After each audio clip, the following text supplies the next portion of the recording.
അതൊക്കെ ആരാടാ? Bank staff. അത്രയ്ക്ക് സീരിയസ് ആയിട്ടുള്ള കാര്യം എന്തായിരുന്നു? എന്നെ ജോലിയിൽ നിന്ന് സസ്പെൻഡ് ചെയ്തതാ. വാട്ട്?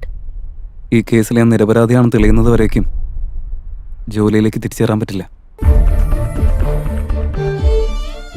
നിന്നെ ഈ കേസിൽ നിന്ന് എങ്ങനെയെങ്കിലും ഞാൻ പുറത്തിറക്കും. അതെന്റെയും കൂടെ ആവശ്യമില്ലാതെ നീ എനിക്ക് വേണ്ടി കിടന്ന് കഷ്ടപ്പെടണ്ട. ഞാൻ നിന്നെ ഒരുപാട് സ്നേഹിക്കുന്നുണ്ടെന്നുള്ള കാര്യം എനിക്കറിയാം. പക്ഷെ ഇപ്പം എൻ്റെ കാര്യത്തിന് വേണ്ടി ഞാൻ സ്വാർത്ഥനായിക്കൊണ്ടിരിക്കുക.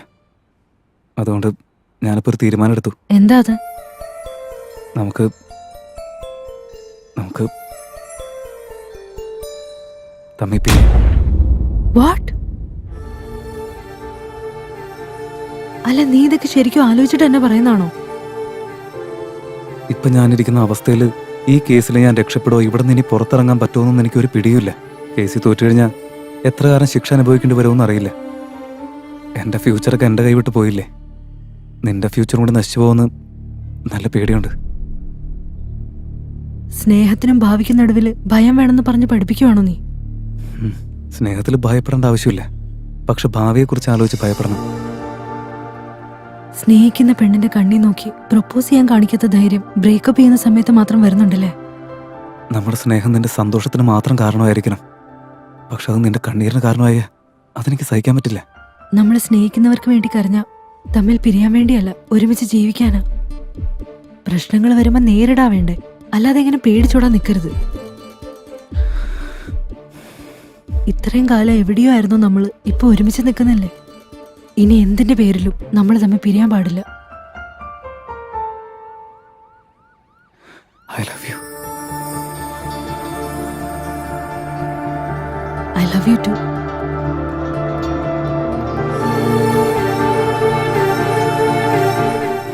വിജയിച്ചു കാണിക്കാനും അത്ഭുതങ്ങൾ സംഭവിക്കാനും ഇതങ്ങനെ സിനിമയൊന്നും അല്ലല്ലോ. ഇനി എന്തൊക്കെ സംഭവിച്ചാലും എന്റെ ജീവിതത്തിൽ നീ മാത്രം ഉണ്ടായിരിക്കും, അതിനൊരു മാറ്റമില്ല.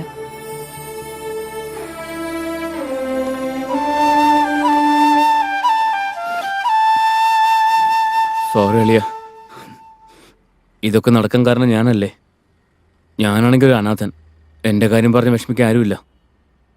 പക്ഷെ നിന്റെ കാര്യത്തിന് നിനക്ക് ഒരുപാട് ആൾക്കാരുണ്ട്. നീ എന്നോട് ക്ഷമിക്കളിയ.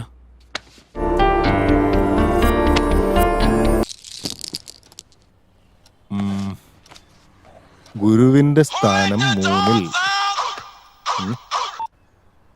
Hello, advocate Marthandan speaking. ആഹാ, നിങ്ങളായിരുന്നോ? നിങ്ങളുടെ മോന്റെ ജാതകം ഞാൻ നോക്കിക്കൊണ്ടിരിക്കുകയായിരുന്നു. നിങ്ങൾ ടെൻഷൻ അടിക്കേണ്ട കാര്യമില്ല. നിങ്ങളുടെ മോന്റെ കല്യാണത്തിന് നല്ലൊരു മുഹൂർത്തം ഞാൻ നോക്കി തന്നിരിക്കും. എന്നെ വിശ്വസിക്കേ. അപ്പൊ ശരി. ആരുടെ മുഹൂർത്തത്തിന്റെ കാര്യങ്ങളെ? അല്ല, ആരാ ഇപ്പൊ വിളിച്ചേ? മോളെ കീർത്തി, അതൊരു പുതിയ കേസ് വന്നതാ മോളെ. കേസ് തുടങ്ങുന്നതിന് മുമ്പ് ഒരു നല്ല മുഹൂർത്തം നോക്കാൻ വേണ്ടി. അല്ല, പുതിയ കേസ് ഇപ്പൊ ഏതാ? മോളെ നീ അങ്ങോട്ട് ഇരിക്കും മോളെ. വെയിൽ കൊണ്ടുവന്നതല്ലേ. പിന്നെ എന്തൊക്കെയാ മോളെ വിശേഷം? ഇപ്പൊ ഈ പുതിയ കേസ് എടുക്കേണ്ട കാര്യം എന്താ? ഉള്ള കേസിൽ തന്നെ ബെയിലെടുക്കാൻ പറ്റുന്നില്ലല്ലോ. മോളെ കീർത്തി, എനിക്ക് ബെയിൽ എടുക്കാൻ അറിയാൻ മേലാഞ്ഞിട്ടൊന്നുമല്ല. എന്റെ ഫസ്റ്റ് കേസിൽ ഡയറക്റ്റ് ആയിട്ട് കേസ് ജയിച്ച് വെളിയിൽ വരണം. അതിന് പകരം ബെയിൽ എടുത്ത് വെളിയിൽ വന്നാ എനിക്ക് അതിന് നാണക്കേട്. എന്നെ ഞാൻ അവമാനിക്കുന്നതിന് തുല്യം അത്. ഇതെന്റെ ഒരു സെന്റിമെന്റ്സാ മോളെ. ഇതെന്റെ തീരുമാനമാണ്. നീ ആ തീരുമാനം അംഗീകരിച്ചേ പറ്റൂ. അങ്ങനെയാണോ? അത് തന്നെ. Sir, snacks time. ഇതിപ്പോ ഏതമ്പലത്തിലേടാ? ഇതമ്പലത്തിലല്ല, എന്റെ വീടിന്റെ പിന്നിൽ ഏതോ പൂജ നടക്കുന്നുണ്ടായിരുന്നു. എനിക്ക് പ്രാർത്ഥിക്കാൻ പറ്റിയില്ല, പക്ഷെ വട എടുത്തോണ്ട് പോന്നു. പുറത്തിറങ്ങടാ. സാർ, നല്ല വടയാ സാറേ. ഇറങ്ങാൻ. എന്ത് ചെയ്യാനാ? എന്ത് കൊണ്ടുകൊടുത്താലും കഴിക്കില്ല. ഇത് നമുക്ക് തന്നെ. മോളെ, പ്രസാദം കഴിക്കുന്നോ? അല്ല മോളെ, നീ ഇപ്പൊ എന്തിനാ വന്നേ? അങ്കിൾ എനിക്ക് തന്ന എവിഡൻസ് ഫയൽസ് എല്ലാം ഞാൻ നന്നായി സ്റ്റഡി ചെയ്തു. മർഡർ നടന്ന സ്ഥലത്ത് നിന്ന് ഇൻവെസ്റ്റിഗേറ്റ് ചെയ്ത് ഈ കേസിന് വേണ്ട നോട്ട്സ് എല്ലാം ഞാൻ പ്രിപ്പയർ ചെയ്തിട്ടുണ്ട്. Very good. ഒന്നീ ഡീറ്റെയിൽസ് ഒക്കെ ഒന്ന് റെഫർ ചെയ്യുകയാണെങ്കിൽ ഈ കേസിനത് ഹെൽപ്പ് ആവുങ്ങളെ. നീ ഇതെവിടെ വെച്ചിട്ട് പോയിക്കോ മോളെ. ഞാനത് പിന്നെ നോക്കിക്കോളാം. പ്ലീസ് അങ്കിളെ ഒന്ന് നോക്ക്. മോളെ ഇതെവിടെ വെച്ചേക്ക്. നീ പോയിക്കോ. ഡാ, മോക്കൊരു ഓട്ടോ വിളിച്ചു കൊടുക്കേ. ആദ്യം ഈ ജാതകം ഒന്ന് കുറിക്കണം. യുവർ ഓണർ, ഈ കേസിന് ഇൻവെസ്റ്റിഗേഷൻ സംബന്ധിച്ചുള്ള പേപ്പേഴ്സ്, ഫോട്ടോസ്, എവിഡൻസ് കോപ്പീസ് എല്ലാം കോർട്ട് മുമ്പാകെ സബ്മിറ്റ് ചെയ്തിട്ടുണ്ട്.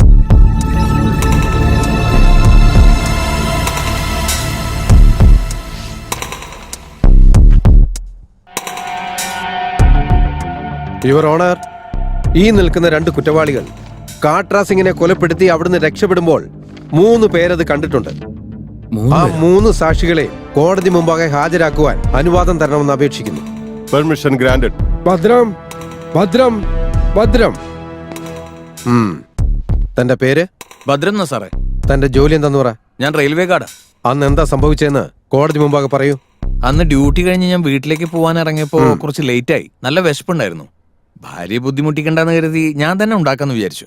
കറക്റ്റ് ആ സമയത്ത് തന്നെ ദാ ആ നിൽക്കുന്ന രണ്ടുപേരില്ലേ, അവര് ദാബക്കകത്തേക്ക് പോകുന്നത് ഞാൻ കണ്ടതാ സാറേ.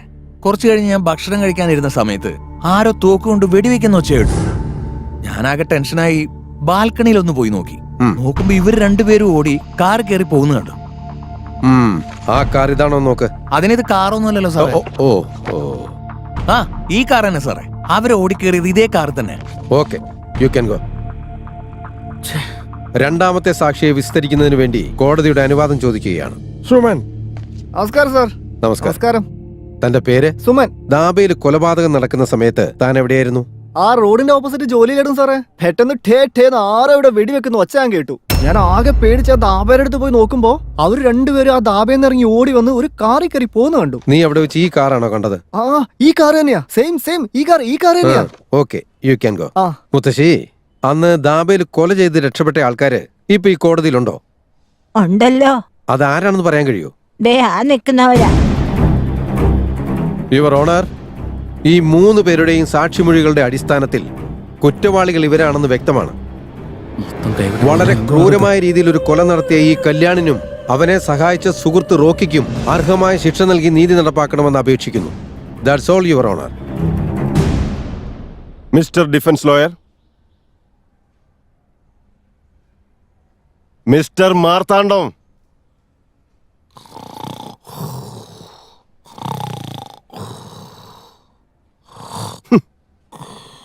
കോടതിയിലിരുന്ന് ഉറങ്ങുന്നു.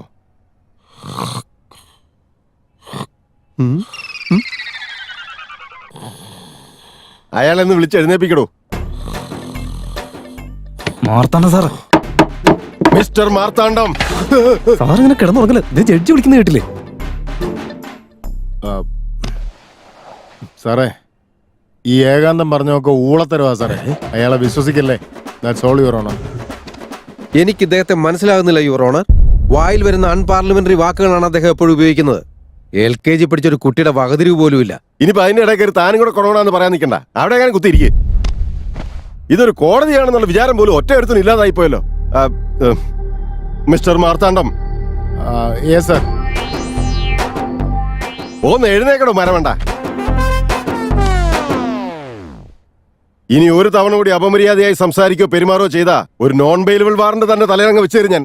Sorry sir. സാക്ഷി വിസ്താരം നടന്നതിന്റെ അടിസ്ഥാനത്തിൽ തനിക്ക് എന്തെങ്കിലും പറയാനുണ്ടെങ്കിൽ ദൈവത്തെ ഓർത്തൊന്ന് പറയേ. അയ്യോ, അവരുമായിട്ടൊന്നും എനിക്ക് വലിയ പരിചയമില്ല സാറേ. പക്ഷെ എനിക്കൊരു ഡൗട്ടുണ്ട്. എന്താണോ അത്? ഇവര് ശരിക്കുള്ള സാക്ഷികളാണോ അതോ കള്ളസാക്ഷികളാണോ? കള്ളസാക്ഷികളാ? ആ. അല്ല, അങ്ങനെ ഒരു ഡൗട്ട് തോന്നാനുള്ള കാരണം എന്താ? അതെന്താന്ന് വെച്ചാലേ, ഈ ഏകാന്ത് അവരോട് ചോദ്യങ്ങൾ ചോദിച്ചപ്പോ അവര് പറഞ്ഞു പഠിപ്പിച്ചു കൊടുത്ത പോലെ പറഞ്ഞത്. ഇയാൾ ഇതെന്തൊക്കെ വിളിച്ചു പറയുന്നത്? പറഞ്ഞു പഠിപ്പിച്ചതെന്ന് എനിക്ക് തോന്നാനുള്ള കാരണം എന്താ? കാരണം ഞാനും പഠിക്കുന്നത് തന്നെയാണല്ലോ പറയുന്നത്. അത് സത്യമാണ് സർ. ഇവനെ ഞാൻ ഇവിടെ ഇട്ട് കത്തിക്കും. കോടതിയിലിരുന്ന് ഉറങ്ങിയ കുറ്റത്തിന് ഡിഫൻസ് ലോയർ ബഹുമാനപ്പെട്ട മാർത്താണ്ഡന് 3000 രൂപ പിഴയും ഒപ്പം 18 മണിക്കൂർ സമയത്തെ ജയിൽ റിമാൻഡും വിധിക്കുന്നു. സന്തോഷം സാർ. ഇയാൾ ഇന്നും നമ്മുടെ കൂടെ വരുന്നുണ്ട്. ഈ കേസ് നാളത്തേക്ക് മാറ്റിവെച്ചിരിക്കുന്നു.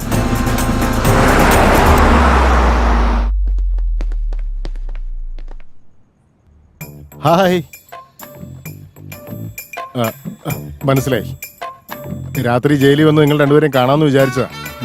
കേസിനെ കുറിച്ച് സ്റ്റഡി ചെയ്തോണ്ടിരുന്നോണ്ട് ശരിക്കും ഉറക്കം വന്നു. അതുകൊണ്ടാ വരാഞ്ഞത്. അപ്പൊ കൈവെട്ടിയിരുന്നെങ്കിൽ ശരിച്ചു കൊന്നു കളഞ്ഞാണ് ഞാൻ. ഈ കേസിലെ സാക്ഷികൾ വളരെ സ്ട്രോങ് ആവനെ. ആ ഏകാന്ത് അവന്റെ കുരുട്ടുബുദ്ധി പ്രയോഗിച്ച് സാക്ഷികളെയൊക്കെ വിലക്കെടുത്തിരിക്കുക. അതുകൊണ്ടാ എല്ലാവരും ഒരേപോലെ മറുപടി പറയുന്നത്. ഞാനും ബുദ്ധിപരമായിട്ട് ആലോചിച്ചൊരു തീരുമാനത്തിൽ എത്തിയിട്ടുണ്ട്. നമുക്കും പുതിയ സാക്ഷികളെ ഇറക്കാം. ഇറക്കേണ്ടത് പുതിയ സാക്ഷികളല്ല, വക്കീലിനെയാ. What rubbish are you talking? Sir, ഞങ്ങൾ വക്കീലിനെ മാറ്റാൻ തന്നെ തീരുമാനിച്ചിരിക്കുക. റോക്കി, നീ ഒന്ന് പോയി. കള്ളനോട്ട് മാറ്റുന്ന പോലെ വക്കീലിനെ മാറ്റാൻ പറ്റുമോ? നോ. ഈ മിഷൻ ഇമ്പോസിബിളിന് ഞാൻ സമ്മതിക്കില്ല. സർ, ഈ ജനറേഷനിലെ വക്കീലന്മാരെ കുറച്ച് അപ്ഡേറ്റഡ് ആയിരിക്കും. ഇത്രയും ഔട്ട്ഡേറ്റഡ് ആയിരിക്കില്ല. എടാ, നിങ്ങളുടെ ജനറേഷൻ രാമായണം കിഡ്നാപ്പ് കേസും മഹാഭാരതം പ്രോപ്പർട്ടി കേസുമായിട്ടാണല്ലോ കണക്കാക്കുന്നത്. എടാ, എന്ത് കാര്യത്തിനും കുറച്ച് ക്ഷമ വേണം. എടാ, ഞാൻ ഉണ്ടാക്കിയ വീടിനകത്ത് വേറൊരുത്തും കയറി പാല് കാച്ചാൻ ഞാൻ സമ്മതിക്കോ? This is cheating. നിങ്ങൾ ഈ കാണിച്ചു കൊടുക്കുന്നതിനൊക്കെ ചീറ്റ് ചെയ്ത് പിന്നെ എന്ത് ചെയ്യാനാ? എടാ, ഞാൻ പറയുന്നു, നിങ്ങളൊന്ന് കേക്ക്. ആ സാക്ഷികളെ ഞാനും ഒന്ന് വിസ്തരിക്കട്ടെ. എനിക്കൊരു അവസരം താ. നടക്കത്തില്ല. എടാ, ഇങ്ങനെ വാശി പിടിക്കാൻ ഇവിടെ നീ എന്താണ് തിന്നുന്നത്? എടാ, എനിക്കൊരു അവസരം കൂടി താ.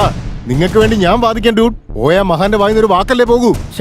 തോന്നപ്പോഴൊരു മൊണ്ട. ദാ, ഈ കേസിൽ നിന്ന് നീ പുറത്തു വന്നാലും മറ്റൊരു ചീറ്റിംഗ് കേസിൽ നിന്നെ ഞാൻ അകത്താക്കും.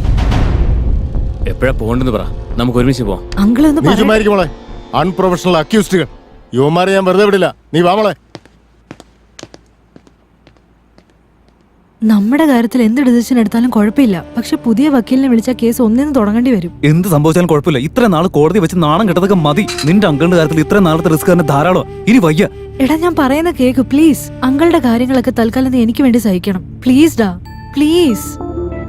ഈ ഒരു തവണ ഞാൻ പറയുന്നൊന്ന് കേൾക്ക്. ഇതിന്റെ ഇഷ്ടം പോലെ ചെയ്.